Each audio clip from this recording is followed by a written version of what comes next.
Yeah, hi. Alrighty. Ladies and gentlemen, it is time for your early morning. The sun is shining, ladies and gentlemen. It is time for your early morning. Laid out a date.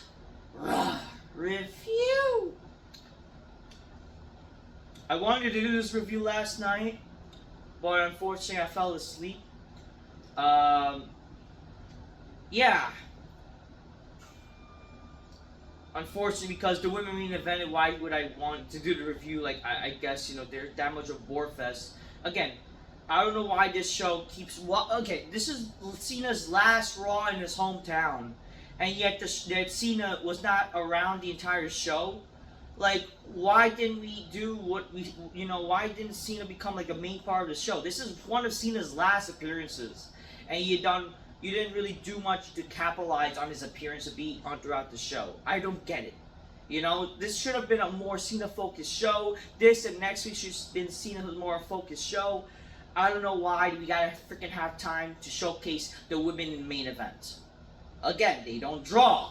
Oh, but so they could say, oh, so Rhea could come back. Like, again, a typical return pop, even though she's not, like, really that gone. She just came back to say, WarGames! Because we gotta pretend to care about WarGames. Did they forget how the last year's women's WarGames was? Are we really doing another WarGames with the women?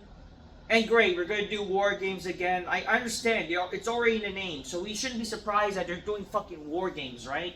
But at the same time, like, why you're doing WarGames every freaking year?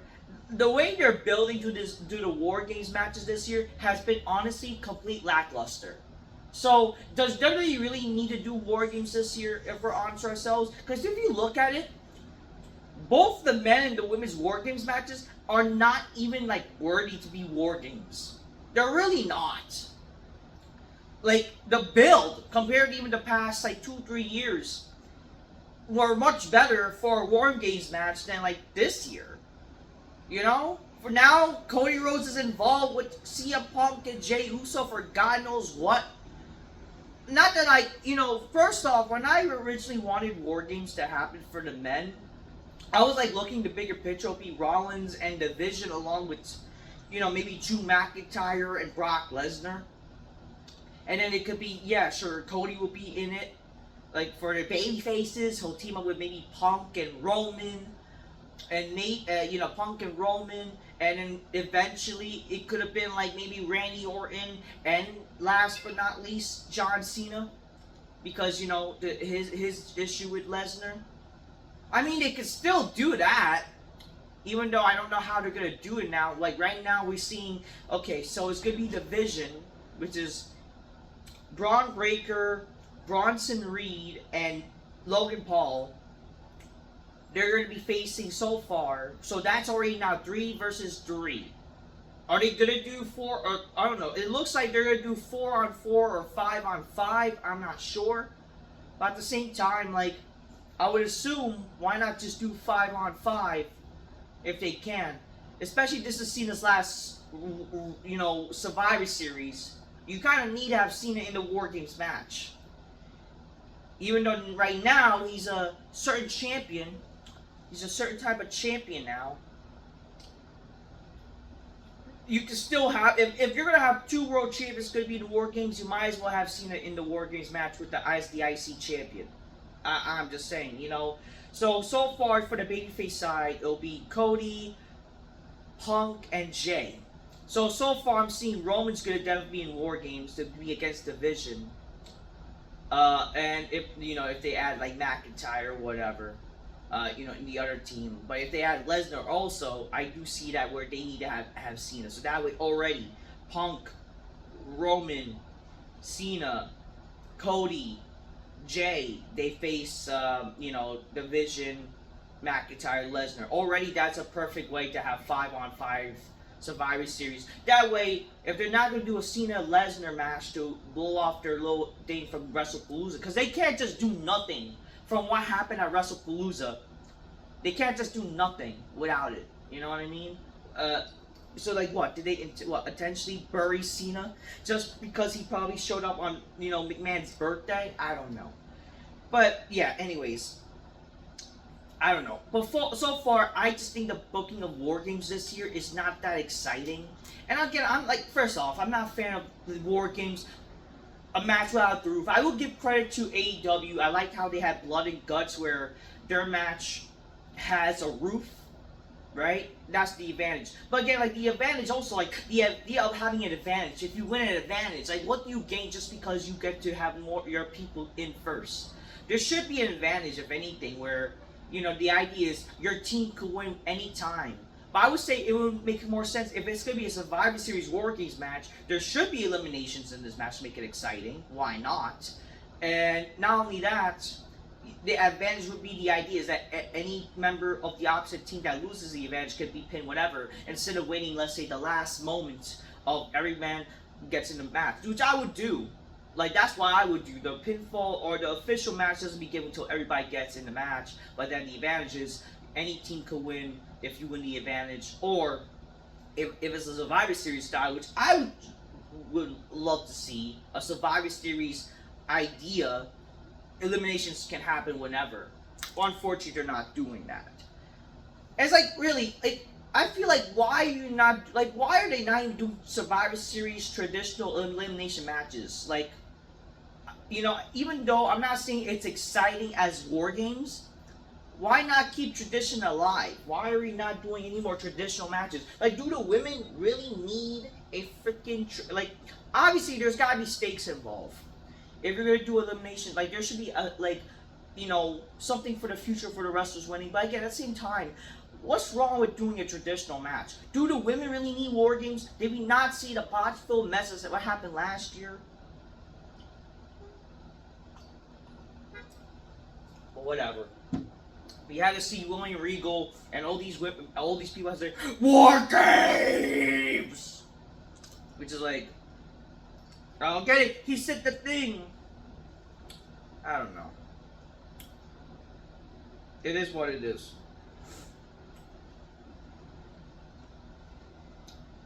All right. So, aside from that, I wanted to mention.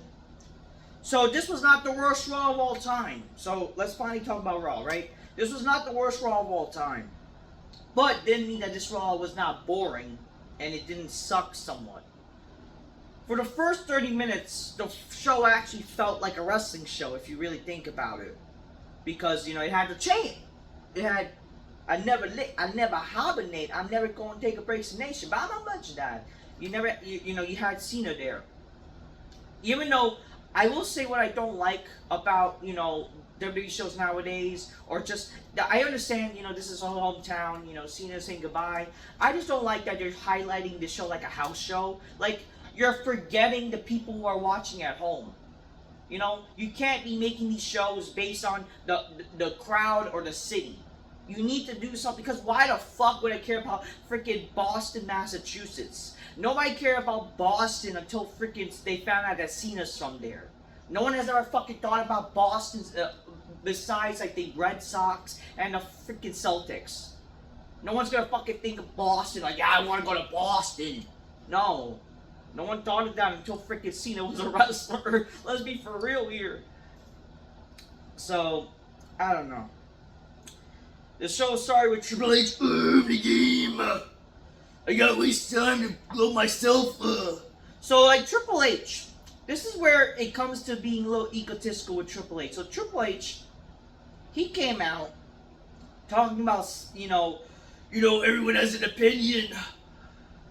Everyone has the right to it. So, in hindsight, he's talking about the fans based on how people are feeling about his creative. So already, he's kind of like, in a way of Cena, he's talking through Cena about himself and the fans.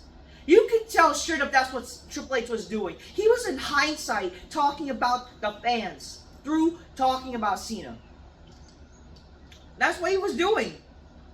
Like, he was literally trying to, either gaslight the fans and shit like that. Like, if that was the stupid term means or whatever the fuck. That's literally what he was doing. He was like, oh, everybody has an opinion.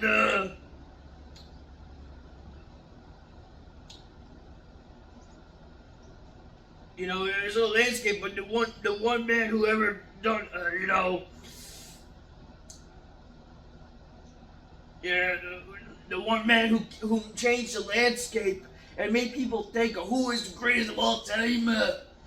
And one person is me. No, you know damn well he wanted to glaze himself. The way he's talking would be like he was trying to glaze himself. If he was a heel, he would probably said he was the best of all time, which would have been funny, you know. And I wouldn't mind seeing another Triple H Cena match. But whatever, it is what it is. That Triple H says, you know, let's give it up for the hometown hero, John Cena. If memory serves me right, 2-3 years ago, before McMahon was ultimately gone from WWE, right? He literally spent like 1 minute talking about Cena and literally just introduced Cena. McMahon didn't even waste time to glaze himself or glaze anything. He just literally just say, here's Cena. I remember it was like what? Like Cena's anniversary? Why did Triple H have to waste time? Again, this is just wasting time as well. Like, that's the fucking problem with this shit. But anyway, Cena came out.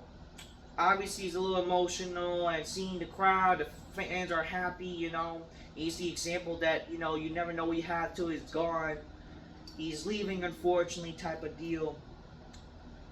John Cena, he says, you know what, time to be tonight. Like, well, this is home, you know. I've been watching, you know, I watched him in the old garden. Now I'm here, now we're here at Boston. I can't think of a way to say, you know, goodbye and just make stop coming home, blah, blah, blah. Originally, Boston was supposed to be Cena's last match. But unfortunately, they got greedy where they wanted to make more money. Washington was able to bid a higher price, which is like, it's pretty sad. Like, that's just kind of sad right there. Like, why not let him retire in his home fucking town? Well, whatever. I mean, you know, whatever. It is what it is. I mean, maybe at least they made the best of this. They made the best of this. You know, the scene says, ever since I announced my retirement, the question is, who would I like to face? But the one question that people actually want to ask is that what I wanted to do. That's what I liked. And what I wanted to do is I wanted to leave this company better than I found it, which I gotta go right there and say, no, Cena, you're not leaving better when it's founded. This show is gonna die without you. This show was only a little better just because Cena was on the fucking show. Okay? So the fact that Cena is leaving, and this idea that he's leaving the show and is better, it's so untrue. This show is gonna, you want to think that SmackDown getting the lowest ratings is bad? Watch Raw eventually get more low ratings, where Raw eventually gets the lowest ratings it will ever did, and we're gonna get to the point where we're becoming AEW's ratings. Watch.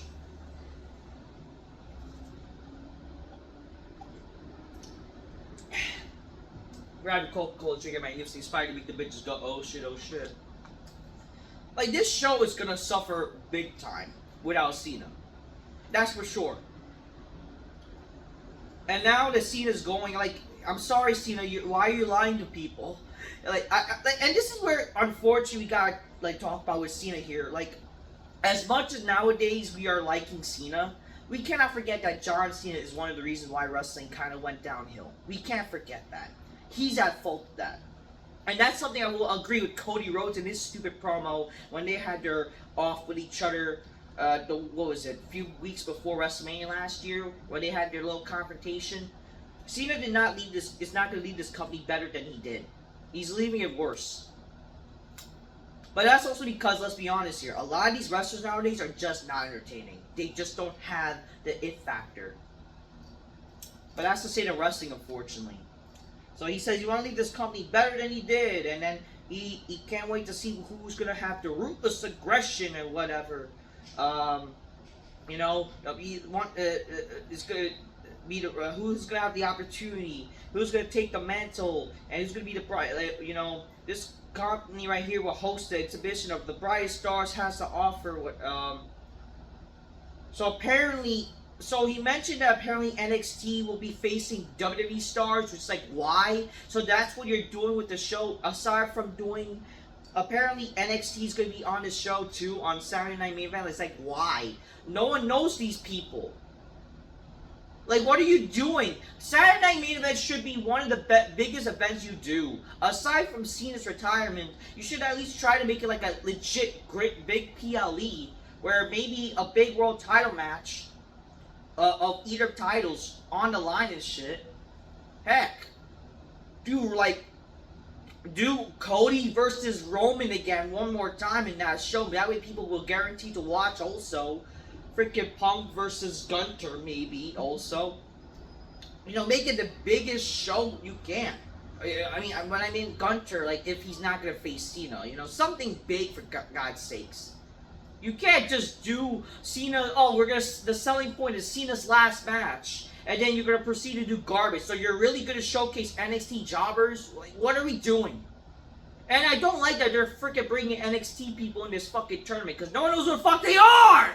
Aside from these fucking weirdos who watch NXT, who the fuck's going to want to watch NXT? There's a reason NXT gets lowest rated. It's the lowest rated show out of your 3 shows. It's a freaking developmental brand. Why are we showcasing NXT, guys? Whatever. Cena says thank you all for the support. I love seeing everyone, like, you know, his friends, family are there. But then Dominic shows up. Then he says, he speaks in Spanish. You see, I'm the future. You know, I'm your greatest Intercontinental champion, the Triple A champion. My separation is interrupted by the deadbeats. And I don't want, and you know, I'm the one who's interrupt old men and shit. It's not important. And then like Cena goes in and says, whoa, let's calm down. It's a rowdy crowd here. We got a wrongful. Let's start again. Dominic Mysterio, welcome to Boston, Massachusetts. Making this unfortunately making it like again hometown show, which is like, come on, can we actually make this like a, you know, can we make the show actually like, you know, like you're taking it away from the people watching at home. Stop making it like a house show. Dominic says, it's not about you're Boston, you got to sit in the corner with the little grown, and let the grown folks talk, and it's like, and then, you know, basically, you know, this makes Cena, like, angry or whatever, because he's at Boston! Cena then says, fine speech, but you're amongst your anger and ego, you forgot who you were talking to. I'm John Cena, I'm from Boston, Massachusetts, and any other night, any other city, I would give you a chance. Tonight, you don't have a chance, because I'm invincible. So, champ, choose your words carefully before you are next to a fight you can't win. At wrong place, wrong time, but I'm going to do you a favor. Out of respect I have for your father, I'm going to turn around and master the curtain. And then Dominic says, like, oh, really, John? I could beat you anytime, any place, any era. I'm better and whatever. And then this makes Triple H, which does give Triple H a reason to beat her, by the way. He was there to make the match. So eventually, because of this, if that's, oh, you know, I think if Sean will agree, screw it, tonight, right now, which, why couldn't they have, like, build this to the main event, by the way? I would rather if this was built to the main event. This allows an idea to, like, you know, get people excited. Maybe even turn it on Netflix. You know, if people find out that Cena's gonna fight on this show. They should have made the main event this match, but unfortunately they didn't, because, I don't know. They think the women are intriguing to main event the show over Cena, which I don't fucking get it. See, God's agreeing with me. Oh, thank you, God. God agrees with me. They decide to make the match next, and it's like, why didn't we just do this match in the main event?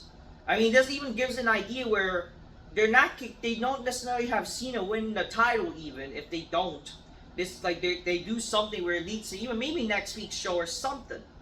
You know what I mean? But whatever. Anyways, Cena, he's facing Dominic Mysterio. So the first match of the official show, Cena faces Dominic. And John Cena wins! John Cena defeats Dominic Mysterio, becomes the Intercontinental Champion. He's a Grand Slam champion. Even though he's retiring. I mean, not that I give a fuck. I mean, I did say after all, hey, have him become freaking champion for the last time, like the world champion, and retire with it. Because who the fuck, why do we need 2 world champions? Or, you know what, just end this company. Shut the company down with Cena being the last real champion. Because who the fuck's going to care about watching the show after he's gone? You know what I mean? Hey, take all the titles, win all the titles now, and leave with them because save us the mercy. TKO's killing this. You, Cena, actually, take it all and go home. You would save wrestling like that, where you end it standing tall with John Cena, the entire champion. That would be amazing. But whatever. Cena won. The match was fine. Didn't start off exciting. But it then eventually became cool, Dominic, becoming Eddie's tactics or whatever. But then Cena, he wins after a frog splash, but then super strikes Cena. He did do 2 AA, which is, again, how is it believed for Dominic to kick out 1 AA? But whatever, that's just kind of sad. But regardless, yeah, so Cena won. Intercontinental champion. A lot of people are happy that he's Intercontinental champion. I have no problem with Cena being Intercontinental champion. Don't get me wrong. I like Cena. And, hey, cool for him. Intercontinental champion. But, like, does he really need the Intercontinental title? Does he really need it? Undertaker was never a United States champion or Intercontinental champion. And plus, like, how would it fit his character? Imagine, oh, I'm the Intercontinental champion. It makes sense for Undertaker to become a world champion, talking about the Holy Grail. But whatever. So anyway, Cena became the Intercontinental champion, gets to be Grand Slam champion, whatever. I don't think he needed it. I think, like, sure, him being pro-American, it made sense for him only being United States champion, whatever. But hey, whatever. Again, I stand by what I said. The Intercontinental Championship is literally like a demotion from being a main eventer. Like, if you're a main eventer, you should stay a main eventer, chasing only the world title, not the Intercontinental title. You shouldn't go back just because you didn't win the fucking title. But whatever, fine. Cena, at least I guess Cena being Intercontinental champion will help the title for its little bit of a boost or something for the remaining of Cena. At least he has. At least it also makes the tournament matter, because now whoever wins the tournament will face Cena. It'll be for the... So it's basically now an Intercontinental Championship tournament. So I guess it's better than nothing. But again, why is Cena fucking having his last match as a tournament? It's still annoying. But hey, at least there's a actual, like, reason to kind of care about the tournament, where the winner gets something if they beat Cena. Not only beating Cena. Whatever. But yeah, then we see backstage Cena celebrating with a bunch of wrestlers. He then sees Rey Mysterio, and they all say, I'm taking this from a person that commented on YouTube or whatever. They should have run it back.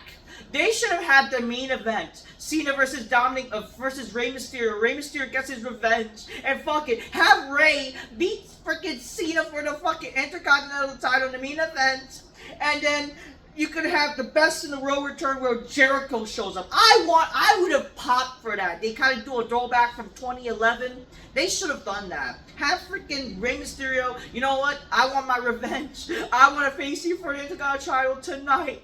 That would have been... I would have popped heavily. That would have been freaking awesome. And that would have been even like... I mean, I'm not saying like Rey should have necessarily won, but that would have been freaking cool. And that would have been a better way to end the show than just fucking goddamn... whatever. And heck, the returning Chris Jericho, since he's the best in the world, get it? Best in the world Punk, best in the world Chris Jericho. He returns in the end of the show, and we could even see Jericho versus Cena as the last match. I mean, that would have been kind of cool. And I do think Jericho would be one. If you can't get Edge, Jericho versus Cena would probably be John Cena's best alternative to be his last opponent. Why not? And Jericho fighting for the Intercontinental Championship, one of the greatest Intercontinental champions, and not only that, Jericho was like John Cena's first pay-per-view match, whatever, and I think his first ever win. Like, John Cena's first win was against Chris Jericho, I believe. So it all comes in first circle, like full circle. I would pop for that, that's for sure. But regardless, that's unfortunately not... I don't think that's going to happen. It's going to be freaking bunch of jobbers. But yeah, and then Cena and Cody, they saw each other shake hands or whatever. Champ is he, champ is he. Good dress, champ. So everybody's happy. And after that, the show went downhill. basically stopped being a wrestling show. It just became boring modern wrestling garbage. So that moment felt like wrestling. Then we got a glimpse. Then we just transitioned to, this is a modern state wrestling. It's garbage. Fuck this. So I'm gonna probably scroll through this bullshit because I don't care. Rusev in the second match defeats Damian Priest in the first match on My Time Is Now tournament. I didn't care for this match because it's like I didn't know who to cheer for. I'm confused. Like, is Rusev a babyface or a heel? Whatever. Rusev won because of Priest's eye or whatever. Backstage, we see Dominic and AJ Styles. They have to decide on a name. And it's like, who the fuck cares? And then Maxine Dupree's ready to fight. And she's going to have her title. Again, all this company does is just make title matches without building any story. What are we doing? Where are the stories? You know? Where are the fucking goddamn stories? Why are we always doing now these boring freaking title matches without any story? I'm tired of it! That's all this company does on TV. Title matches with no stories and shit. CM Punk comes out and he says he's pissed off and, you know, I'm not going to give you a title match, Paul, but I'm going to break your face. He literally said, I'm going to break your face. And the Logan Bull says, you mad, dog? I'm smarter than everyone in the building. I get come down, and he's ready to fight. And the Vision joins with Tall Heyman. I bet you are my former best friend, Punky, but you're dumb. Whatever, and then I don't know. You're not unlikable like your name, like your bitch or AJ Lee. And then CM Punk says, my wife can beat all of you up, and that includes two of you, Paul. If you think he could, freaking, I'm pretty sure Braun Breaker would get charged of domestic violence if he was to freaking beat up your wife. So shut up. Give me a break, whatever. Then eventually, the Vision and Logan Paul, they attack Punk, but then Jey Uso and Cody Rhodes is now involved with this for some reason, without like Rollins being involved. I don't know, it just makes, whatever, it's just like, why is this happening, but whatever, eventually that happens, and, you know, it makes the save. We get a recap of SmackDown with the Kabuki Warriors, Charlotte and Alexa Bliss, who cares. Third match, Stephanie Vaquer defeated Raquel Rodriguez. We kept seeing Nikki Bella hugging Stephanie Vaquer. If it ain't fucking, who should we care, you know? If it ain't fucking, why should we care? But you could tell in, like, literally, just adorable. You could literally tell in, like, if you must be blind if you don't see that Nikki was gonna turn on this bitch tonight, but whatever. I don't know. Nikki Bella celebrates with Vaquer, and then she attacks her. You could easily tell that they were gonna do that. But again, why is Nikki Bella gonna fight for the women's title if she can't even win a fucking match? How does that make sense in hindsight? But whatever, I don't care. It is what it is. Then backstage, we see new teaser about WrestleMania 42 with Cody playing poker, and who cares? Then Punk gives thanks to Rhodes and Jey Uso, and then they go down Pierce, and it's like, you know what we want, and then Regal! They shout ruin Regal, and he was there to just shout, WarGames! And it's like, he said the thing that's apparently popular on the internet, and if you're a normal person, you wouldn't really care, but whatever. I guess William Regal, if William Regal's gonna say WarGames, fine, but like, why isn't he freaking, like, why wasn't he in the, why didn't we need to hear Rhea Ripley in the end of the show say WarGames, but whatever. He was there. He should have just came out in, like, as a funny moment to just shout WarGames, but whatever, he didn't. Fourth match, Sheamus defeats Nakamura. I didn't care for this match, but it was a banger. Like, why? Next week, it's announced that Javon Evans from NXT will face Rusev. I'm not Rusev, Gunter. My time is not. And then, who is it? And then, Solo Sikoa will face a mystery opponent. Whatever. Hopefully, somebody big at Madison Square Garden. That's for sure. Again, I know Raw is next week at Madison Square Garden. I'm still considering to go or not, but let's be honest here. The ticket prices for a fucking Monday Night Raw. How is it that a ticket is much more expensive than a ticket I got for SummerSlam? I don't fucking know. And then the main event, Cena will be making his final Raw appearance next week. And Maxine Dupree will face Becky for the women's Intercontinental title. Whatever. In the main event, the Kabuki Bitches, they defeated Charlotte and Alexa because of Nia Snax and Lash Legend. So Lash Legend is gonna be in WarGames? I don't know. Whatever. You all know what happened.